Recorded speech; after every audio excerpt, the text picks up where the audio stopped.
अस्सलाम वालेकुम स्टूडेंट्स। आज जो हमारा नेक्स्ट टॉपिक है वो है टॉर्क। टॉपिक 4.4 है टॉर्क, इसको हमने डिस्कस करना है। अब ये जो टॉर्क है इसको हम मोमेंट ऑफ फोर्स का भी नाम देते हैं, यानी जो टॉर्क है इसको हम कह सकते हैं ये हमारे पास क्या है, मोमेंट ऑफ फोर्स। ठीक है। अब ये दरअसल है क्या चीज़, टॉर्क क्या चीज़ है और इसकी हमें ज़रूरत क्यों पेश आई और इसको हम अपनी डेली लाइफ में कहाँ कहाँ पर इस्तेमाल करते हैं इस चीज़ का। ठीक है, इसको देखते हैं। तो इसको देखने के लिए हम एक एग्जांपल लेते हैं, ऑर्डिनरी सी एग्जांपल। हम एक डोर की एग्जांपल लेते हैं, यानी डोर यानी हमें पता है हर घर में क्या है, दरवाज़ा है, हर कमरे का दरवाज़ा होता है। तो हम उसके लिए क्या करते हैं, डोर के ऊपर हम फोर्स थोड़ी सी लगवाते हैं, अप्लाई करवाते हैं, जिसके नतीजे में हम क्या कर सकते हैं, उस डोर को पुल भी कर सकते हैं और उस डोर को हम क्या कर सकते हैं, पुश भी कर सकते हैं। कैसे, यानी ये जिस तरह हमारे पास क्या है, ये कुछ अगर एक ये डोर है ऐसे, तो हम क्या कर सकते हैं, उसके ऊपर हम फोर्स अप्लाई करवाते हैं। उस फोर्स अप्लाई करवाने के नतीजे में आप उस डोर को क्या कर सकते हैं, पुश भी कर सकते हैं या फिर आप उसको क्या कर सकते हैं, पुल, दोनों काम कर सकते हैं। ठीक है। अब इससे क्या होगा, जिस तरह अगर हमने फर्ज करें दरवाज़ा बंद करना है या खोलना है, तो उसके लिए हम क्या कर रहे हैं, फोर्स का इस्तेमाल कर रहे हैं। ठीक है। अब यहाँ पर ये जो डोर फोर्स लगाने के नतीजे में हमने इसको पुश किया है या पुल किया है, तो फोर्स क्या किया, फोर्स का अपना एक क्या है, एक एक्सिस ऑफ रोटेशन है या फिर एक हिंग है, हिंग कह सकते हैं, जिसके साथ इसको हमने लटकाया हुआ, जिसके साथ ये अटैच हो, उसे के इर्द गिर्द इस डोर ने क्या करना है, मूव करना है। तो फोर्स लगाने के नतीजे में ये डोर है वो अपने एक्सिस ऑफ रोटेशन के इर्द गिर्द मूव कर रहा है। अब यहाँ पे दरअसल क्या है, अभी हमने इसके ऊपर फोर्स लगाई है, फोर्स लगाने के नतीजे में डोर में क्या आया है, टर्निंग इफेक्ट। यानी टर्निंग इफेक्ट क्या है, वे हम किसी जिस्म के ऊपर फोर्स लगाते हैं, फोर्स लगाने के नतीजे में वो जिस्म क्या करता है, कुछ ना कुछ रोटेशन उसकी होती है, तो वो हमारे पास क्या आ गया, टर्निंग इफेक्ट आ गया। ठीक है।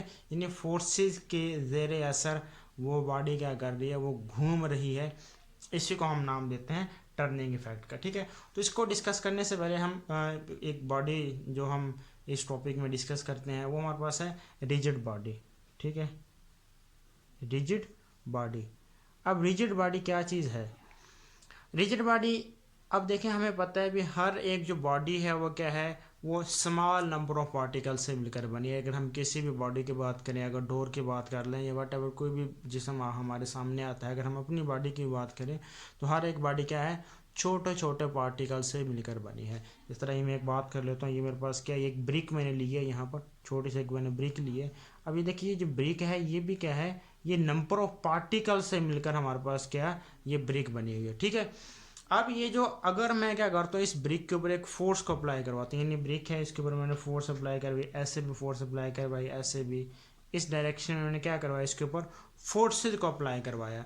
अब फोर्सेस के अप्लाई करने के नतीजे में अगर इस बॉडी की जो शेप है उसके अंदर कोई तब्दीली नहीं आती, या फिर ये जो पार्टिकल्स के दरमियान ये जो डिस्टेंस है, जो गैप है, फोर्स के लगाने के नतीजे में ये जो गैप है, ये जो डिस्टेंस है, इसमें भी तब्दीली नहीं आती, तो ऐसी बॉडी को हम नाम देते हैं रिजिड बॉडी का। ठीक है।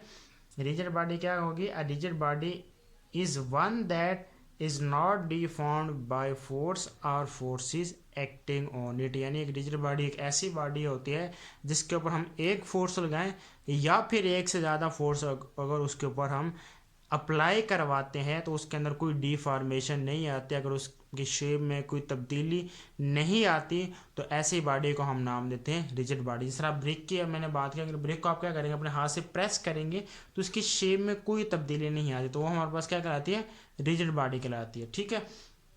या फिर आप अपने बुक की बात करें, बुक को भी अगर अपने हाथ से प्रेस करें तो उसकी शेप में भी कोई तब्दीली नहीं आती। अब इसके बरक्स हम क्या कर लेते हैं, जो फोम वाला डस्टर आपने देखा होगा, यानी अगर हम बात करें फोम ले लें या फोम को जो डस्टर क्लासेस में होता है आपने देखा होगा, तो अगर क्या करते हैं, जैसे उसके ऊपर मैं फोर्स अप्लाई करूँ, अपने हाथ की फोर्स ऐसे अप्लाई करवाऊंगा, तो जैसे जैसे ऐसे हाथ की फोर्स अप्लाई करवाऊंगा तो उससे उसकी जो शेप है उसमें भी वैसे ही तब्दीली आती जाती है। तो जो फोम है ये हमारे पास एक रिजिड बॉडी नहीं है। ठीक है। तो ये हमने देख लिया रिजिड बॉडी।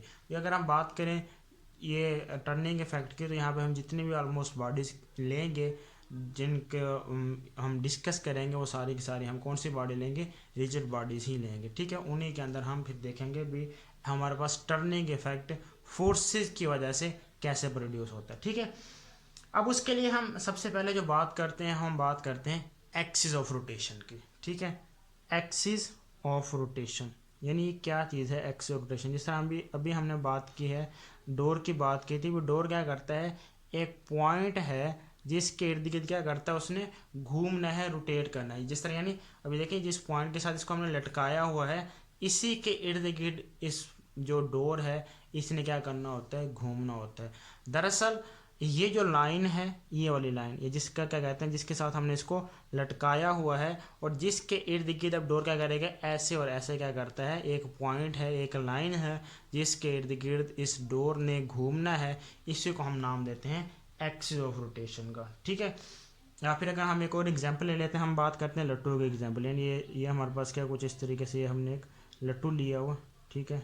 ये अब देखें, अब जैसे क्या करते हैं, अपने हाथ से इसको ऐसे क्या करते हैं, हाथ से इसके ऊपर फोर्स अप्लाई करवाते हैं, तो क्या करता है, फोर्स अप्लाई करवाएंगे तो ये लट्टू क्या करने लग जाता है, ये ऐसे घूमना स्टार्ट हो जाता है। क्या हो जाता है, घूमना स्टार्ट। अब यहाँ पे ये देखें, ये एक पॉइंट है, यानी ये जो बॉडी का ये देखें, ये एक पॉइंट है, इसी पॉइंट के इर्द गिर्द इस लट्टू ने क्या करना है, कॉन्टिन्यूसली ऐसे मूव करते रहना है, ठीक है। यानी यहाँ देखें, अगर बात करें तो यहाँ से अगर हम एक लाइन ड्रा करें इस तरीके से, यानी ये हम क्या करते हैं, ये वाला पॉइंट है जिसके इर्द गिर्द ये जो हमारे पास ये जो लट्टू है वो क्या कर रहा है, घूम रहा है, ये जो पॉइंट है। इसमें से अगर लाइन ड्रा करें तो देखें भी दरअसल एक लाइन है जिसके इर्द गिर्द ये जो लट्टू है ये क्या कर रहा है, घूम रहा है। जिसका ये वाला पॉइंट जो है, इसको हम नाम देते हैं एक्सिस ऑफ रोटेशन का। तो क्या कहते हैं, the central point where the things spin, ये भी आप कह सकते हैं the axis about which any body rotates, या फिर वो एक्सिस जिसके इर्द गिर्द कोई भी बॉडी रोटेट करती है तो वो हमारे पास क्या कहलाता है, उसका एक्सिल कहलाता है। जिस तरह अगर हम बात करें गाड़ियों के व्हील की बात करें, या फिर साइकिल मोटरसाइकिल एक व्हील होता है, तो उसके दरमियान भी हमने क्या लगाया होता है, हमारे पास एक एक्सिस होता है, एक एक्सल होता है जिसके इर्द गिर्द उसने क्या करना होता है, घूमना होता है। तो वो दरअसल उसका क्या कहलाता है, एक्सिस ऑफ रोटेशन कहलाता है, ठीक है। अब दूसरा एक्सिस ऑफ रोटेशन का अगर हम एक दूसरे अल्फाज में अगर हम लें, यानी अब देखिए ये हमें पता है ये लट्टू क्या है, ये नंबर ऑफ पार्टिकल्स है। अब दरअसल ये जो लाइन है ना, ये हमने लाइन ले ली है, ये हमारे पास क्या हुआ, एक्सिस ऑफ रोटेशन।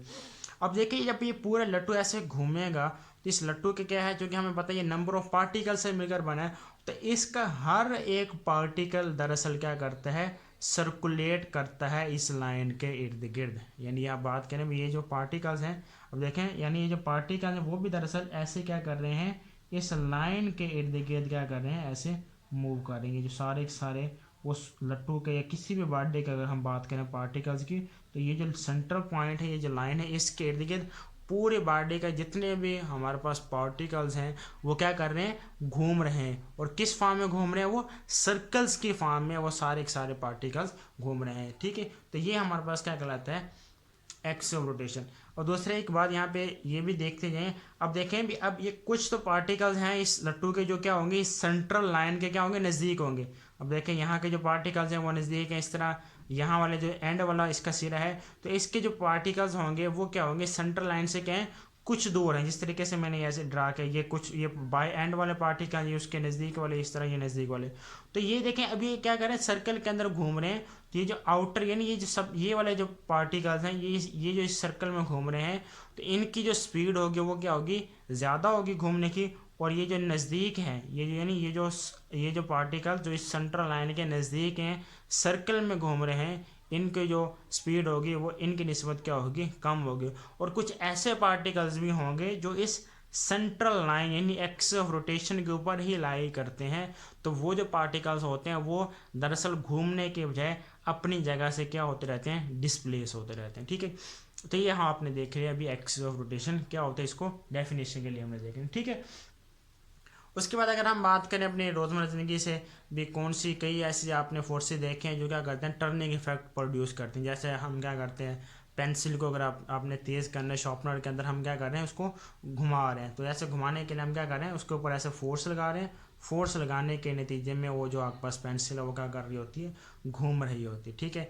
इसी तरह अगर हम बात करें जो वाटर टैप होता है उसका जो स्टॉप कॉक होती है, यानी अगर हम टूटी की बात करें उसको अगर आपने क्या करना है, बंद करना है या उसको खोलना है तो उसके ऊपर जो कॉक लगा होता है स्टॉप कॉक, उसको आप क्या करते हैं, घुमाते हैं। घुमाने के मतलब आप क्या कर रहे हैं, उसके ऊपर फोर्स को इम्प्लीमेंट करवा रहे हैं, ठीक है। या फिर जो दरवाजे का डोर नॉब होता है जिसकी वजह से हम दरवाजे को लॉक या अनलॉक करते हैं, तो उसके ऊपर भी हम दरअसल उसके ऊपर फोर्स को अप्लाई करवा रहे हैं, जिसके नतीजे में फिर वो उसके अंदर क्या प्रोड्यूस हो रहा है, टर्निंग इफेक्ट प्रोड्यूस हो रहा है, ठीक है। तो ये है।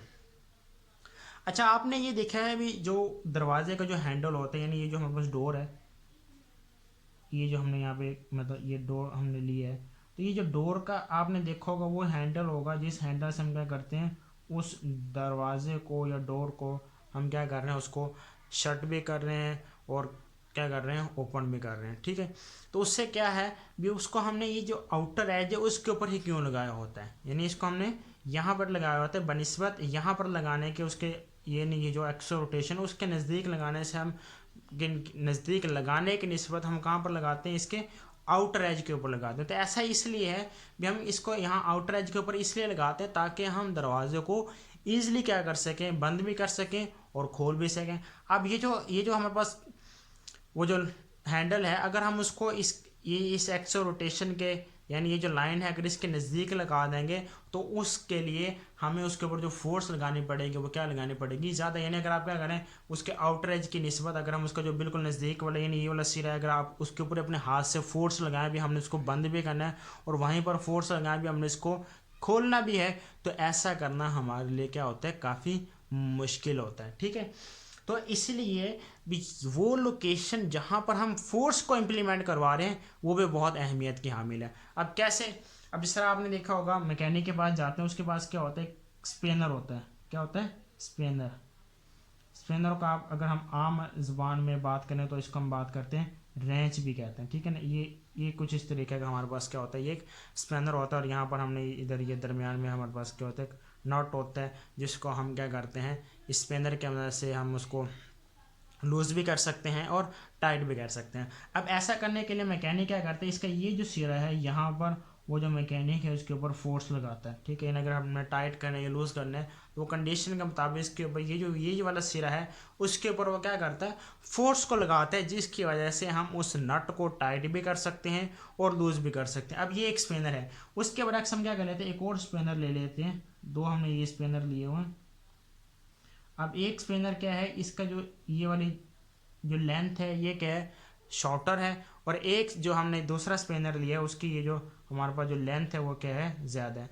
अब देखें भी अगर हमने क्या किया, एक स्पेनर यूज़ किया जिसकी जो लंबाई है वो क्या है, ज़्यादा है, तो उसकी मदद से किसी भी नट को टाइट करना या लूज़ करना हमारे लिए क्या होता है, काफ़ी ईजी होता है बनिस्बत उस स्पेनर के उस रेंज के जिसकी जो लेंथ है, जो लंबाई है वो क्या होती है, कम होती है। अब इसकी वजह से आपने एक नट को टाइट करना है तो उसके ऊपर हम थोड़ी सी फोर्स लगाएंगे और इजीली क्या कर लेंगे, हम उस नट को टाइट कर लेंगे, लूज कर लेंगे। अब एक स्पेनर इसके लेंथ क्या है, कम है, तो अगर इसके ऊपर हम फोर्स लगाते हैं तो फोर्स हम लगवा रहे हैं, लेकिन इस केस में उस नट को टाइट करना या लूज करना हमारे लिए क्या होता है, थोड़ा सा मुश्किल होता है, ठीक है। तो इसलिए अब यहाँ पे देखें वो पॉइंट जहाँ पर हम फोर्स लगा रहे हैं, फोर्स लगाने के वो भी बहुत अहमियत की हामिल, और दूसरा क्या, ये जो लेंथ है एक्सिस ऑफ रोटेशन से जहाँ पर हम फोर्स लगा रहे हैं वो भी क्या है, बहुत अहमियत की हामिल है।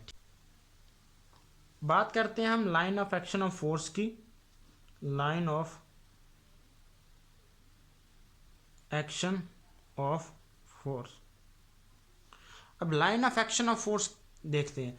अब जिस तरह हमने बात की है भी, हम क्या करवा रहे हैं, जिस पॉइंट के ऊपर हम फोर्स लगा रहे हैं, जिस तरह हमने स्पिनर की बात की थी, एक की लंबाई ज़्यादा और एक की लंबाई क्या है, कम है, तो उसमें दरअसल दोनों केसेस में जो डिफरेंस है वो यही है कि फोर्स को लगाने के नतीजे में जो टर्निंग इफेक्ट हमारे पास प्रोड्यूस हो रहा है वो दोनों केसेस में क्या है, डिफरेंट है। एक में जो टर्निंग इफेक्ट होगा वो क्या होगा, ज़्यादा होगा, और एक केस में जो टर्निंग इफेक्ट होता है वो हमारे पास क्या होता है, कम होता है। यानी ये हम दोबारा ड्रा कर लेते हैं, ये स्पिनर ये वाला हमने ले लिया और एक हम और स्पिनर यहाँ पर ड्रा कर लेते हैं जिसकी लेंथ क्या है, ज़्यादा, ठीक है। कुछ इस तरीके से हमने स्पिनर। अब यहाँ पे देखें, अब इन दोनों केसेस में हमारे पास जो टर्निंग इफेक्ट ऑफ फोर्स है वो दोनों केसेस में क्या है, डिफरेंट है।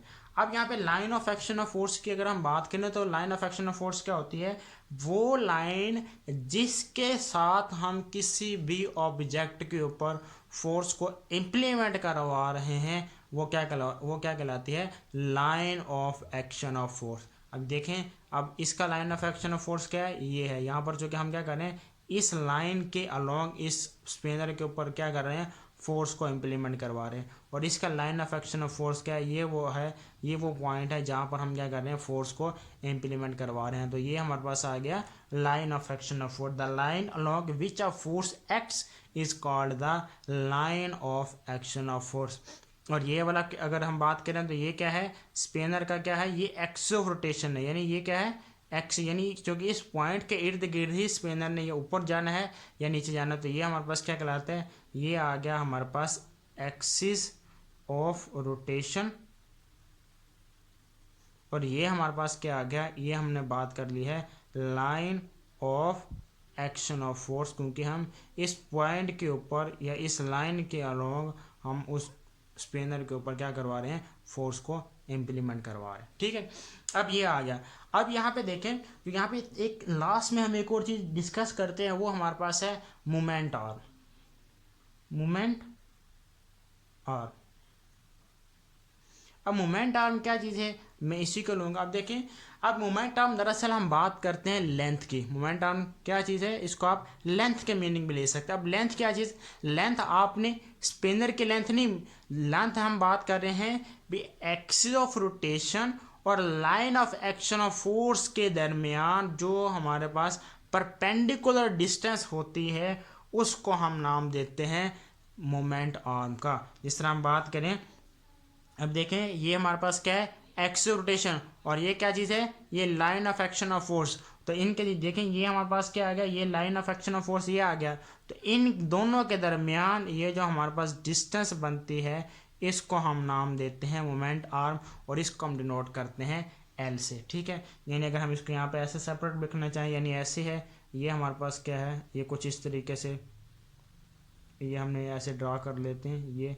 अब ये हमारे पास क्या आ गया, ये लाइन, ये हमारे पास आ गया एक्सिस ऑफ रोटेशन, और ये जो लाइन है इस लाइन के अलोंग हम क्या कर रहे हैं, उसके ऊपर ऐसे फोर्स लगा रहे हैं। ये हमारे पास फोर्स आ गई, और ये हमारे पास आ गया एक्सिस ऑफ रोटेशन, और इसको हम नाम देते हैं पिवट पॉइंट भी आप कह सकते हैं। एक्सिस ऑफ रोटेशन को हम पिवट पॉइंट भी कह सकते हैं। ठीक है, तो इन दोनों के दरमियान यहाँ से यहाँ तक जो टोटल डिस्टेंस बनती है इसको हम कहते हैं, ये हमारे पास क्या कहलाता है, मोमेंट आर्म, और इसको हम एल से डिनोट करते हैं, और इसको हम आप आर से भी डिनोट कर सकते हैं। ठीक है, तो मोमेंट आर्म आ गया। ठीक है, the perpendicular distance between the axis of rotation and the line of action of force is called the moment arm of the force, और इसको हम एल से डिनोट कर सकते हैं। इस फिगर में आप इसको स्मॉल एल से भी कर सकते हैं, अगर बाज़ जगह पर आप इसको हम आर से भी डिनोट कर सकते हैं, तो उसमें कोई इशू नहीं है। ठीक है, अब चूँकि ये लेंथ है तो लेंथ के लिए हमारे पास इसका जो यूनिट बनेगा वो हमारे पास क्या बनता है, मीटर बनता है। ठीक है, तो आपको पता होना चाहिए।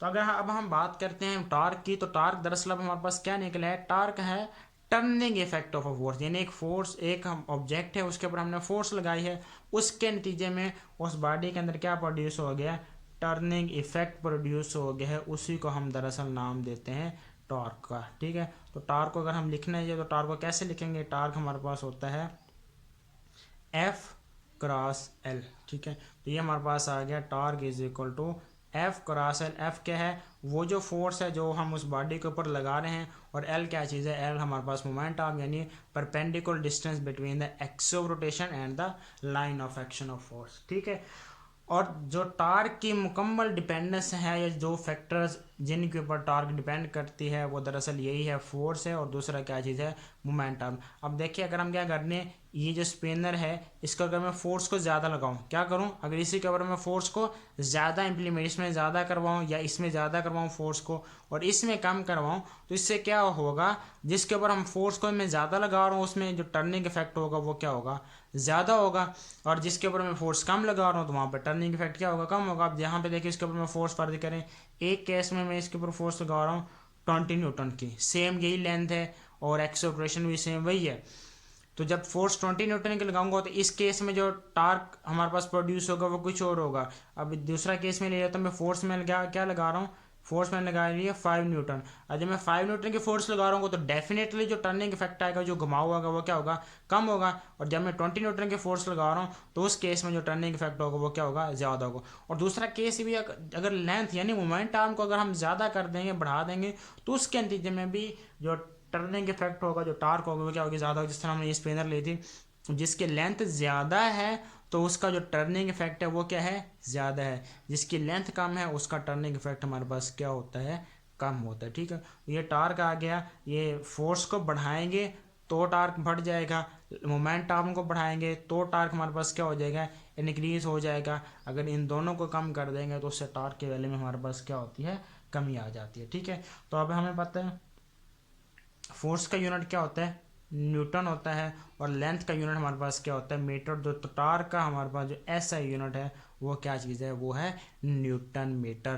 तो ये आपसे एमसीक्यू में पूछा जा सकता है, टार्क का यूनिट बताएं, आपको पता होना चाहिए टार्क का यूनिट क्या होता है, न्यूटन मीटर। तो अगर हम इसको डिफाइन करना चाहें, a torque of 1 newton metre is caused by a force of 1 newton acting perpendicularly to the moment arm 1 metre long. यानी अगर हमारे पास क्या है, मोमेंट आर्म क्या है, 1 मीटर लंबाई का है, और उसके ऊपर हम क्या कर रहे हैं, 1 न्यूटन की फोर्स को अप्लाई करवा रहे हैं, तो उसके नतीजे में इस बॉडी के अंदर जो टर्निंग इफेक्ट प्रोड्यूस होगा, जो टार्क प्रोड्यूस होगी, वो कितनी होगी, वो हमारे पास होगी 1 न्यूटन मीटर।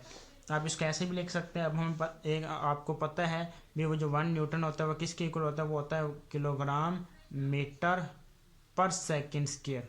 ठीक है, 1 न्यूटन किसके इक्वल होता है, 1 किलोग्राम मीटर पर सेकेंड स्क्वायर। और ये साथ में हमारे पास मीटर है, तो टार्क अगर हम इसको ऐसे भी लिख सकते हैं, टार्क क्या होगा, किलोग्राम मीटर स्क्वायर पर सेकंड का स्क्वायर। ये भी आपसे एमसीक्यूज में पूछा जा सकता है, तो ये भी आपको पता होना चाहिए। ठीक है, ये टार्क आपने देख लिया। पेपर पॉइंट ऑफ व्यू से ये इंपॉर्टेंट टॉपिक है, ये अक्सर पूछा जाता है लॉन्ग में भी और शॉर्ट में भी, तो उसको आपने अच्छे से देखना है। बहुत इजी टॉपिक है और इसको आपने समझ के करना है।